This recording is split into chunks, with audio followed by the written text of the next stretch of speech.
고집이 센 사람과의 대화는 때로는 우리를 난감하게 만들고 깊은 피로감에 빠뜨리기도 합니다. 우리는 삶의 다양한 순간에서 크고 작은 갈등에 직면하며 그 과정에서 자신의 의견만을 굳게 주장하는 고집 센 사람들을 마주하곤 하죠. 그런데 문득 이런 질문을 던져볼 필요가 있습니다. 과연 그 사람의 고집이 천성적인 성격의 일부일까요? 아니면 특정 상황이나 감정적 요인에 의해 일시적으로 발현되는 방어적인 태도일까요? 오늘 이 시간 우리는 바로 이 고집 센 사람의 태도를 놀랍도록 부드럽게 변화시키는 현명한 대화법에 대해 깊이 있게 탐구해보고자 합니다.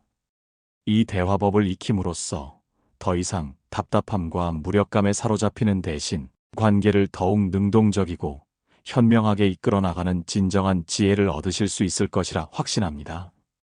이 모든 것의 핵심은 바로 설득이 아닌 이해에 있습니다. 고집 센 사람과의 대화는 그 사람의 의견을 무조건적으로 바꾸려 애쓰기보다는 그 사람의 내면에 자리한 감정을 깊이 이해하고 그 의견 자체를 존중하는 자세에서부터 비로소 시작됩니다.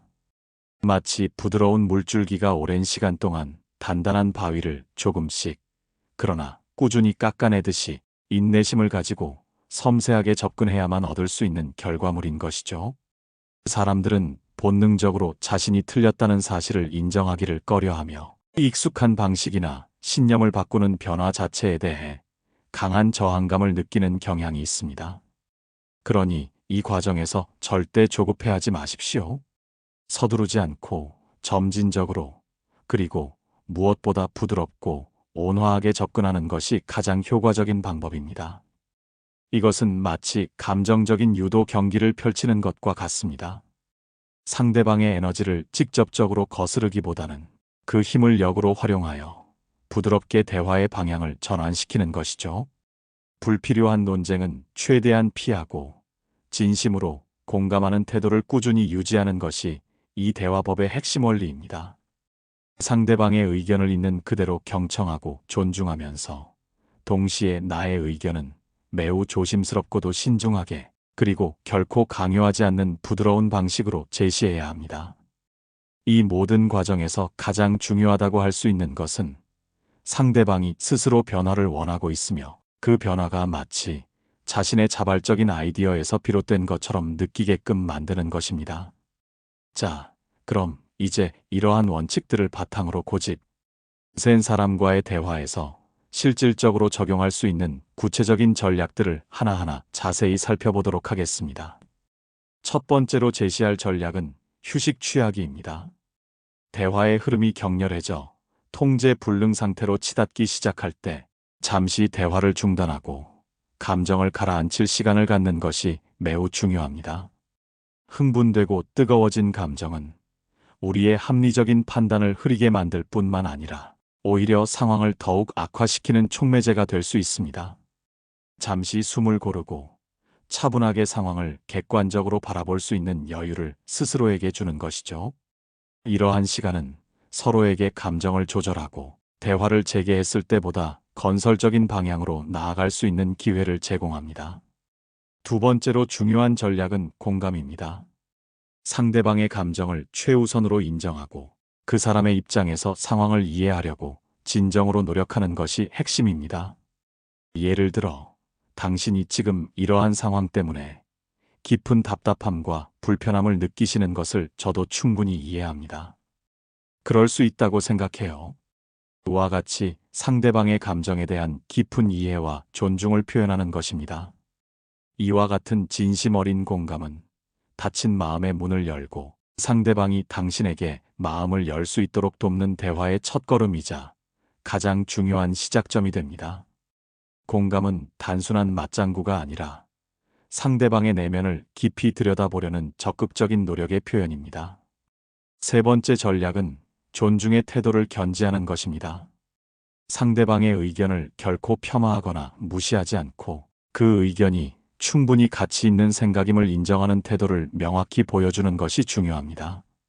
당신이 말씀하신 그 부분에도 충분히 일리가 있다고 생각합니다. 저도 미처 생각지 못했던 부분이네요. 와 같이 존중하는 태도를 보이는 것만으로도 상대방은 한결 마음이 누그러지고 방어적인 태도를 풀게 될 수 있습니다. 이는 상대방의 자존감을 존중하는 동시에 대화를 더욱 유연하게 이끌어갈 수 있는 바탕이 됩니다. 네 번째 전략은 질문을 효과적으로 활용하는 것입니다. 직접적으로 상대방의 의견을 반박하거나 비판하기보다는 상대방에게 보다 자세한 설명을 요청하는 질문을 던져보세요. 예를 들어, 그렇게 생각하시게 된 구체적인 이유나 배경이 궁금합니다. 어떤 근거를 바탕으로 그런 결론에 도달하셨는지 좀 더 상세히 설명해 주시겠어요? 와 같은 개방형 질문을 통해 상대방이 스스로 자신의 논리적 허점이나 혹은 자신이 미처 알지 못했던 지식의 부족함을 깨닫게끔 유도하는 것입니다. 이러한 간접적인 접근 방식은 불필요한 감정적인 논쟁을 효과적으로 피하고 상대방이 스스로 문제점을 발견하고 개선의 여지를 찾도록 돕는 매우 현명한 방법입니다. 다섯 번째로 활용할 수 있는 전략은 선택권 부여입니다. 고집이 센 사람들은 자신이 타인에게 통제받거나 지시받는 것을 극도로 싫어하는 경향이 있습니다. 그들은 스스로 결정을 내리고 그에 따른 책임을 지는 것을 선호합니다. 따라서 어와 비라는 두 가지 대안이 있는데 이 중에서 어떤 방향이 당신의 생각과 더 부합하시나요? 또는 이 두 가지 접근 방식 중 어떤 것이 더 효과적이라고 보십니까? 와 같이 두 가지 이상의 합리적인 선택지를 제시하여 상대방이 스스로 최종 결정을 내렸다는 느낌을 주는 것이 매우 효과적입니다. 이는 상대방에게 주도권을 넘겨주는 동시에 원하는 방향으로의 동의를 이끌어낼 수 있는 부드러운 설득 방식입니다. 여섯 번째는 칭찬입니다. 진심이 담긴 칭찬은 놀랍도록 긍정적인 분위기를 조성하며 상대방의 경직된 마음을 부드럽게 누그러뜨리는데 지대한 공헌을 합니다. 상대방의 사소한 노력이나 긍정적인 변화라도 놓치지 않고 진심으로 칭찬할 부분을 찾아 표현해 보세요. 예를 들어, 당신이 이 문제에 대해 이렇게 깊이 고민해 주셔서 정말 감사드립니다와 같은 구체적이고 진정성 있는 칭찬은 상대방의 방어적인 태도를 무장해제시키고 협력적인 분위기를 형성하는 데 큰 역할을 합니다. 마지막으로 일곱 번째 전략은 이익 제시입니다. 상대방이 당신의 제안이나 의견을 받아들였을 때 그 결정이 상대방에게 어떤 구체적이고 실질적인 이득을 가져다 주는지 명확하고 설득력 있게 설명해 주는 것입니다. 사람들은 본능적으로 자신의 이익에 민감하게 반응하기 때문에 이것은 매우 강력하고 효과적인 설득 도구가 될 수 있습니다. 예를 들어, 이 방안을 받아들이시면 장기적으로 당신의 업무 효율성이 크게 향상될 뿐만 아니라 불필요한 스트레스도 줄일 수 있을 것입니다와 같이 상대방이 얻게 될 긍정적인 결과를 구체적으로 제시함으로써 상대방이 스스로 당신의 의견을 수용하는 것이 자신에게도 이득이 된다고 판단하게 만드는 것입니다. 이러한 대화법들 외에 특히 그 중요성이 강조되는 행동 대화법이라는 것이 있습니다. 이는 상대방의 내면적인 성격이나 타고난 기질을 직접적으로 비난하거나 판단하기보다는 상대방의 구체적인 행동과 그 행동으로 인해 당신이 느끼는 감정을 객관적으로 설명하는 방식입니다. 예를 들어, 당신은 왜 항상 그렇게 고집이 세죠? 와 같이 상대방의 인격이나 성격을 공격하는 대신 당신이 제가 이야기하는 도중에 자꾸 말을 끊으실 때 저는 제 의견이 무시당하고 있다는 느낌을 받습니다. 제 이야기가 끝날 때까지 잠시만 기다려 주실 수 있을까요? 와 같이 표현하는 것입니다. 이처럼 비판의 초점을 상대방의 행동에 맞추면 상대방은 자신의 행동을 보다 객관적으로 돌아볼 수 있게 되고 방어적인 태도를 상당히 줄일 수 있습니다. 상대방의 행동에 대한 나의 솔직한 감정을 전달하되 그 속에 비난이나 주관적인 판단을 섞지 않는 것이 매우 중요합니다. 이는 상대방이 감정적으로 폭발하거나 방어적으로 반응하기보다 제시된 문제의 해결에 더 집중할 수 있도록 돕는 현명한 소통 방식입니다. 그렇다면 고집 센 사람과의 대화에서 우리가 반드시 피해야 할 행동들은 무엇일까요? 이 점들을 명확히 인지하고 실천하는 것이 성공적인 대화에 필수적입니다. 첫째, 명령하거나 지시하는 어조를 절대 사용하지 마세요. 고집 센 사람들은 타인의 명령이나 지시에 대해 즉각적이고도 강력한 반발심을 보입니다. 그들은 스스로 결정하고 행동하기를 원하지 누군가에게 통제받는 것을 극도로 싫어합니다. 둘째, 비난의 화살을 상대방에게 돌리지 마세요. 상대방의 실수나 잘못을 직접적으로 지적하거나 공개적으로 망신을 주는 행위는 상대방의 자존감을 심각하게 훼손하고 결국에는 더 큰 반발심과 적개심을 불러올 수 있습니다. 문제는 행동에 있지 사람 자체에 있지 않다는 것을 명심해야 합니다. 셋째, 논쟁에서 어떻게든 이기려고 하는 태도를 버리세요. 대화의 진정한 목표는 상대방을 꺾거나 자신의 의견이 옳다는 것을 증명하는 것이 아닙니다. 궁극적인 목표는 서로를 이해하고 원활한 관계를 유지하며 최적의 해결책을 함께 찾아가는 것입니다. 논쟁에서 이겨봐야 남는 것은 감정적인 앙금뿐입니다. 넷째, 강압적인 태도를 절대 피해야 합니다. 위협적이거나 강제적인 어조와 태도는 상대방을 더욱 완고하고 폐쇄적으로 만들 뿐입니다. 이는 마치 닫힌 문을 억지로 부수려 하는 것과 같아서 오히려 상대방의 고집을 더욱 단단하게 만들 수 있습니다. 마지막으로 당신이 틀렸어라는 말을 직접적으로 상대방에게 내뱉지 마세요. 이 문장은 상대방의 생각과 신념을 정면으로 부정하는 가장 강력한 형태의 공격입니다. 이는 상대방의 자존심을 짓밟고 심한 모욕감을 줄 수 있으며 즉각적인 반감을 일으켜 모든 대화의 가능성을 차단해버립니다. 대신 당신의 관점은 이해하지만 제 생각에는 다른 각도에서 볼 수도 있을 것 같습니다와 같이 보다 부드럽고 완곡한 표현을 사용하는 것이 훨씬 현명합니다. 이러한 대화 법칙들 외에도 우리가 고집센 사람과의 소통에서 염두에 두어야 할 몇 가지 중요한 고려사항들이 더 있습니다. 첫째, 적극적인 경청의 자세입니다. 상대방이 이야기할 때 단순히 듣는 것을 넘어 그들의 말에 귀 기울이고 의미를 파악하려 노력해야 합니다. 상대방의 말뿐만 아니라 비언어적인 신호들, 즉 눈맞춤, 몸짓, 표정, 변화 등에도 주의를 기울여 상대방의 진정한 의도와 내면에 숨겨진 감정을 파악하려 노력해야 합니다.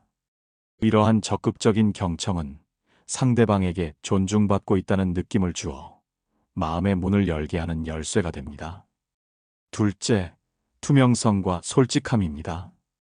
당신의 생각과 의도를 솔직하고 투명하게 전달하여 상대방과의 신뢰를 구축하는 것이 매우 중요합니다. 당신의 진정성이 상대방에게 온전히 전달되면 상대방의 고집은 한결 누그러지고 당신의 말에 귀 기울일 가능성이 높아질 것입니다. 신뢰는 모든 인간관계의 가장 중요한 토대입니다. 셋째, 문화적 차이에 대한 이해입니다. 사람마다 성장 배경, 교육 수준, 문화적 환경이 다르므로 소통 방식과 가치관 또한 천차만별일 수 있다는 점을 항상 이해하고 접근해야 합니다. 당신에게는 당연한 것이 상대방에게는 그렇지 않을 수 있습니다. 이러한 문화적 다양성을 인정하고 존중할 때 비로소 진정한 의미의 소통이 가능해집니다. 마지막으로 특정 상황에 대한 깊은 인내심입니다. 고집은 단순히 성격적인 문제만을 의미하지 않습니다. 때로는 스트레스, 불안감, 과거의 상처, 혹은 학습 장애나 치매와 같은 특수한 상황으로 인해 발생할 수도 있습니다. 이러한 경우에는 보다 깊은 이해와 헤아림, 그리고 끝없는 인내심이 필요합니다. 예를 들어, 치매 환자와의 소통에서는 시각 자료를 활용하거나 단순하고 반복적인 표현을 사용하는 것이 효과적일 수 있습니다. 이러한 상황에서 일반적인 대화법이 통하지 않는다고 좌절하기보다는 상대방의 입장을 더 깊이 이해하려는 노력이 필요합니다. 결론적으로 고집 센 사람과의 대화는 단순히 몇 가지 기술적인 접근 방식을 적용하는 것을 넘어 상대방에 대한 깊은 이해와 진심, 어린 인간적인 존중이 바탕이 되어야만 성공할 수 있습니다. 상대방의 겉으로 드러나는 고집스러운 행동 뒤에 숨겨진 감정이나 그들이 느끼는 불안감, 혹은 과거의 경험으로 인한 두려움을 이해하려고 노력할 때 비로소 우리는 상대방의 마음과 연결되고 진정한 소통을 시작할 수 있습니다. 우리는 모두 각자 자신만의 고집과 견고한 신념을 가지고 이 세상을 살아갑니다. 때로는 그 고집이 외부의 위협으로부터 우리 자신을 보호하는 단단한 방패가 되기도 하죠. 그러니 상대방의 고집을 단순히 나쁘거나 틀린 것으로 단정지어 비난하기보다는 그 사람이 왜 그러한 태도를 보일 수밖에 없는지, 그 근본적인 원인을 헤아려 보려는 따뜻한 노력이 필요한 것입니다. 오늘 이 자리에서 우리가 함께 이야기 나눈 다양한 대화법들을 기억하시고 여러분의 일상 속에서 마주하는 고집 센 사람들과의 대화 상황에서 이러한 지혜로운 방법들을 하나씩 적용해 보세요.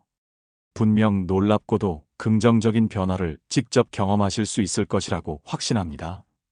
중요한 것은 상대방을 무조건적으로 설득하려 들기보다는 그들을 깊이 이해하려는 마음을 갖는 것입니다.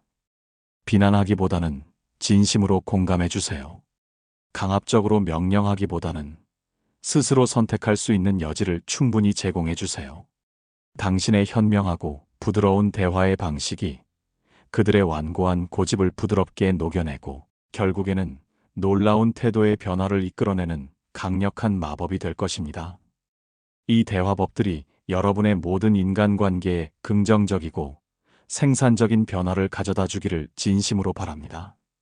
감사합니다.